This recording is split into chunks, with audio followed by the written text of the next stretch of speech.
We are only 2 weeks away from the release of F1 24, and that game promises some changes to the driving, a new career mode, and a better overall feel to the game. Will they deliver? Who knows? But regardless of that, is F1 23 still worth investing into? Was the game any good? Should you consider buying F1 23 now that it will become cheaper? And where does it rank on the all-time list? Let's talk about it. F1 23 came out in the middle of June in 2023, and despite not changing much from F1 22 the year before, it manages to fix some of the core issues from the previous game, mainly poor traction in low-speed corners, poor handling, and a very unrealistic feel for the Formula 1 cars. If you disregard actual G-forces, the cars in real life looked easier to drive than the ones in the F1 22 game, especially with how real F1 drivers in real cars could get on the power a lot earlier than people playing a game. You would get wheel spin in 4th or 5th gear, sometimes even 6th gear, and the game was just pure garbage. I went from having around 800 hours played in F1 2020 and 2021 to only managing about 200 hours in F1 22.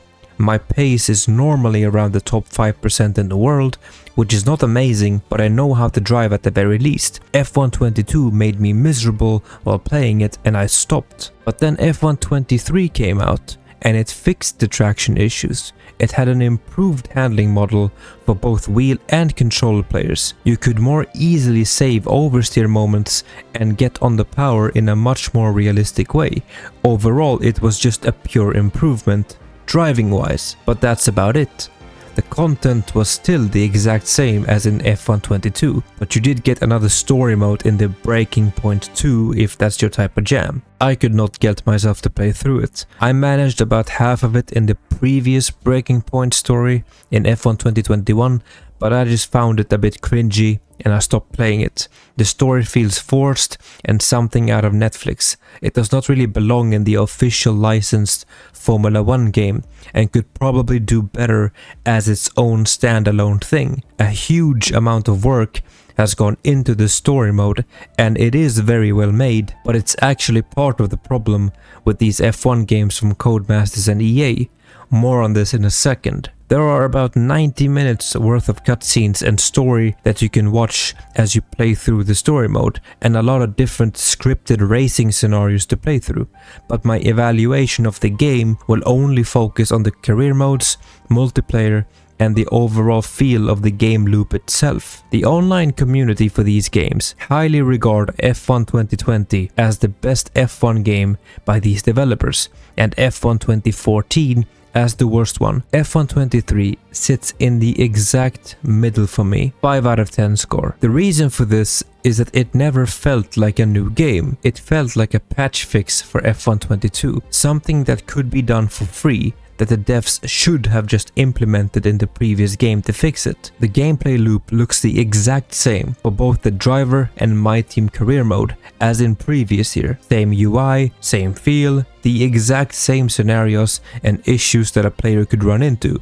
Same car upgrades, very little balance changes. The red flags were added back into the game as a new feature, when in reality it was just a removed feature from previous game, making a comeback after a community outcry for 9 years. But regardless, the red flag feature was bugged out, and for a long time players had to race with the feature turned off because it would ruin the races. You would get a red flag, you would go back out on track, you would finish the race, and the end results would put you back to where you were prior to the red flag. There were also issues with fuel consumption whenever a red flag would come out, ruining online and offline races for the players. Issues like randomly losing 5 laps of fuel out of nowhere, causing you to not finish the race. Equal cars were not actually equal cars and ruined league races and even F1 esports itself. Ferrari-powered cars had increased tire wear, for example, which made racing very unfair. F1 23 added a new feature called F1 World,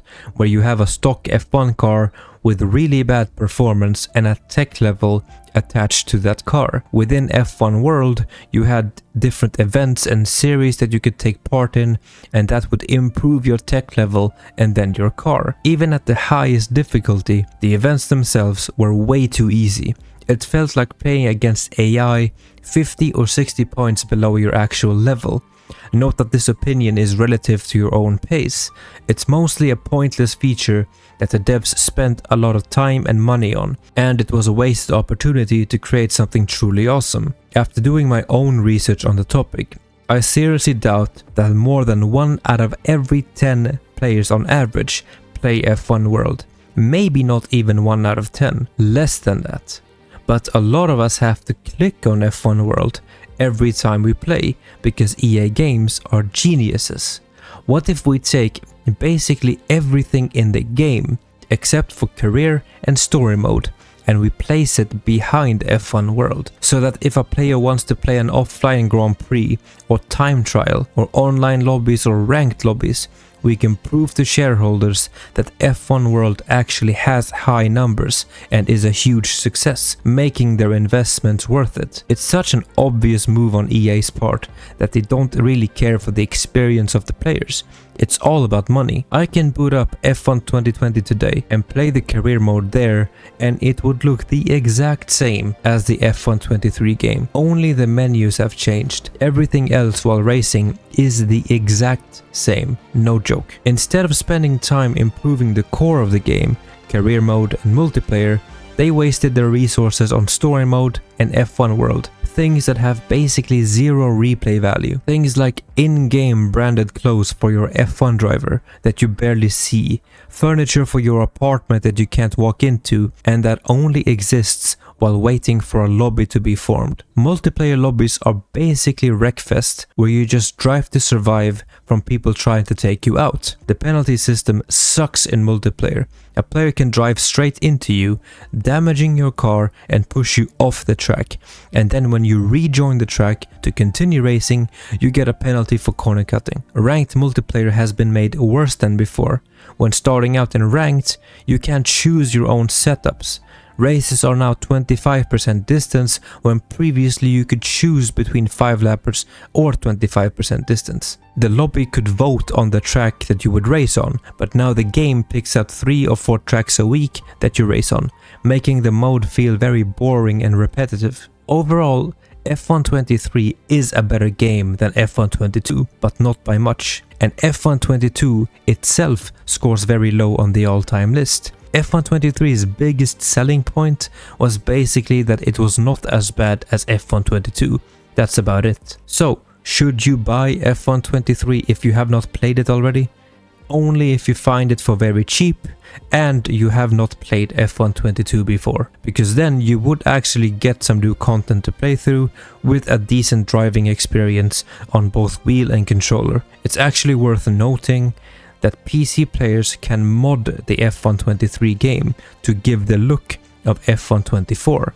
You can add the new liveries for the new season, you can mod the drivers, and you can basically play F1 24 within F1 23. Something that sadly does not work for console players. The mod itself can be found on racedepartment.com, now known as overtake.gg. Let me know your thoughts in the comments below. What do you rate F1 23 out of a score of 1 to 10? Thank you all for watching. See you next time. Goodbye.